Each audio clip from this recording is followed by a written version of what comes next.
If you've seen our story on the E30 M3, you already know that that car was a massive success. It wiped the floor with tiers of Mercedes on racing circuits across the globe, and it drove huge excitement for the BMW brand that's still in full effect to this day.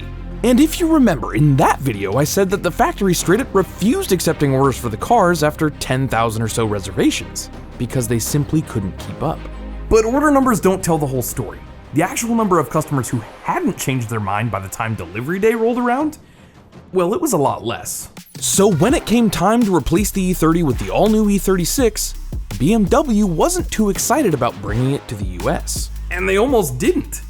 This is the story of the car that redefined what BMW M was all about, and single-handedly saved the M brand, in the US anyway, in the most backward way possible, by taking just a little of the motorsports out of it. This is the E36 M3.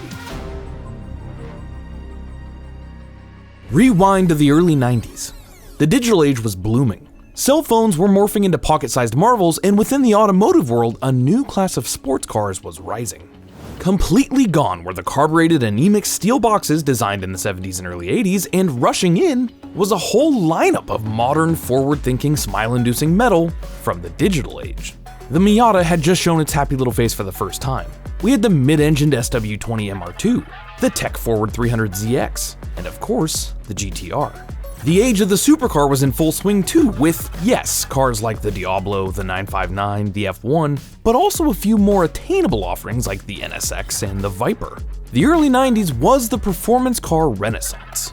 But what if you wanted the performance of a sports car with the handling of a supercar?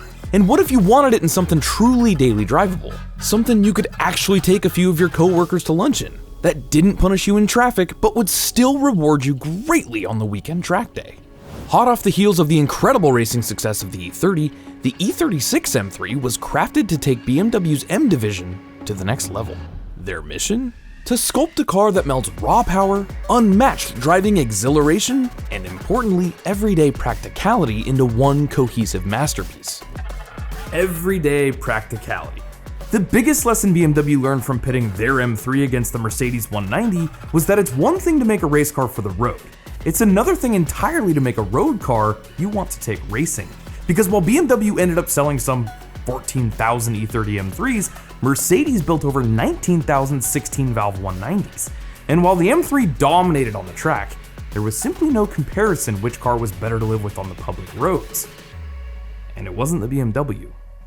While the M division had made a name for itself by building essentially road-going versions of their actual race cars, the tides had begun to shift. Consumers had started racking focus towards luxury and refinement. In the hallowed grounds of BMW's engineering department, a group of passionate minds was tasked with a singular vision: to craft a machine that embodied the spirit of the track, but was tame enough for the road. They didn't concern themselves with top speed records or overstuffed plush interiors.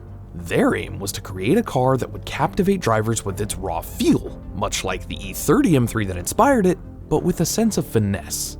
What emerged was a car that was poised to recalibrate expectations of what a sports car could and should be.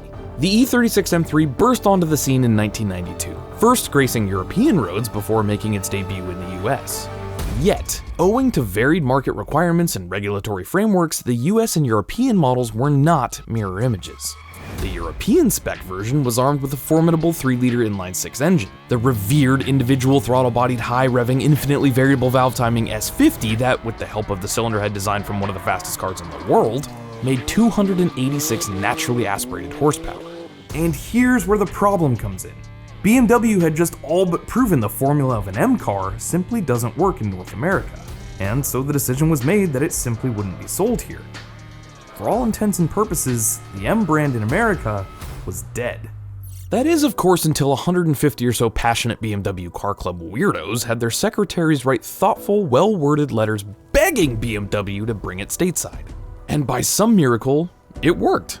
It just so happened that on the receiving end of those letters was a man named Eric Wensberg, the newly appointed North American M brand manager. Wensberg, a true car guy at heart, was delighted when those letters came rolling in. But his marketing expertise dictated that at the price they'd have to sell these new M3s at, some $50,000, well, they were gonna have a hard time convincing people to sign on the dotted line. But if he could find a way to get the price down to something more like $35,000, well, he believed they could sell thousands of them. See, the single most expensive part of the E36 M3 was that new McLaren F1-inspired S50. So unfortunately, that engine had to go. To meet the price targets without completely neutering performance, BMW decided to rework the regular old M50 found in cars like the 325i, though now punched out to 3 liters and a pair of hotter cams thrown in for good measure. The S50 B30 US delivered a more modest 240 horsepower. But truth be told, horsepower doesn't tell the full story. Because just like the brakes and suspension and the wheels and the interior, the torque number stayed basically the same as the full-fat Euro version. Which means it handled just as good as the real M car, and it could make the sprint to 60 in just 5.3 seconds, mere tenths slower than the European version. And so just like Wensberg thought it would, they sold the out of them. By the time journalists got their hands on it, it was finding its way to the tops of basically every comparison test and leaderboard Motor Trend, Car and Driver, or Road and Track threw at it. It was ranked Car of the Year more than once. And for the battle for the best handling car sold in America, it beat out the Toyota Supra, the Acura NSX, Dodge Viper GTS, Ferrari 355, and both the 993 911 and the mid-engine Boxster. And the same was true whether you opted for the coupe or the now legendary and, in my opinion, way cooler M345. See, unlike the E30 M3, the E36 was developed as a 4-door sedan first, meaning the sedan wasn't any heavier. And to prove the 4-door was just as capable as its sportier 2-door version, BMW took one racing at the 24 Hour of Daytona in 1998. And after it won its class, while it was sitting in the winner's circle, BMW popped a taxi sign on the roof of it, which showed the world that the age of the 4-door sports sedan had arrived.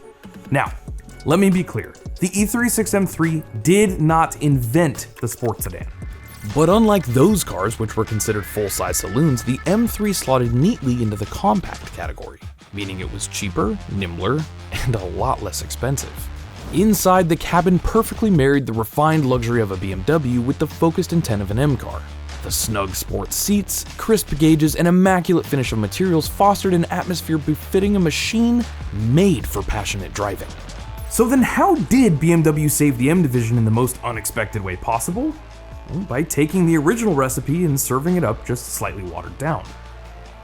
Maybe watered down isn't the right term. I mean, the E36 is unquestionably quicker than the E30 in every way. Let me try again. It wasn't just about raw speed. It was about a relationship between the machine and its driver, a bond only understood by those with gasoline running through their veins.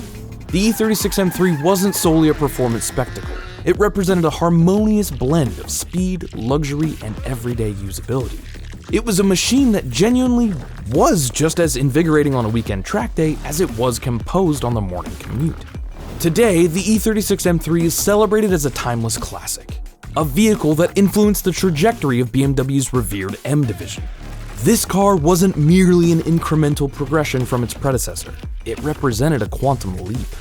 It elevated the benchmark for sports cars, seamlessly merging luxury with performance in a manner that was as engaging as it was accessible. And while it may not have been the fastest car of its time, it was certainly one of the best handling.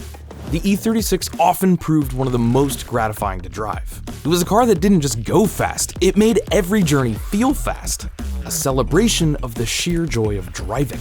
So, say what you want about the E36 M3, make fun of its self-recycling interior, and roll your eyes at the US spec power plant. But remember to thank it for the fact that without its more restrained approach to an M car, well, we wouldn't have any of the M models that came after it. Thank you all for watching. Please give this video a like if you enjoyed it, and consider subscribing to Ideal for more stories just like this coming along very soon. We post new content almost every single day. Go check out some other videos right over here, and hey, what cars do you guys want to see us do in the future? I want to know, so leave a comment. In the meantime, my name's Trav, this has been Ideal, and I'll see you all in the next one.